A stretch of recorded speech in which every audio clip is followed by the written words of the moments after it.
Raffi Ahmad yakin Nagita Slavina bakal hamil lagi tahun ini. Raffi Ahmad tengah mendambakan anak perempuan hingga berusaha supaya Nagita Slavina hamil lagi.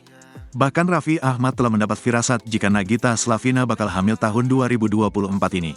Keyakinan Raffi Ahmad terhadap firasatnya itu karena dirinya lah yang berbuat terhadap Nagita Slavina supaya hamil. Sehingga Raffi Ahmad tahu jika istrinya Nagita Slavina bakal hamil dalam waktu dekat. Terlebih, mereka juga sedang berusaha untuk menambah momongan. Raffi Ahmad mendapat anak perempuan dari kehamilan Nagita Slavina yang ketiga. Mau sih, punya anak perempuan. Tahun ini sih lagi usaha mau mencoba ke arah sana, ungkap Raffi Ahmad Kamis, tanggal 4 April tahun 2024. Diakui Raffi, ia dan Nagita Slavina tidak menjalani program hamil khusus untuk mendapatkan anak perempuan. Ya enggak sih, selama ini masih natural dulu aja. Cuma kan sekarang kan udah nggak begitu sibuk, kemarin dua-duanya sibuk. Aku ketemu dia juga udah tidur, tuturnya.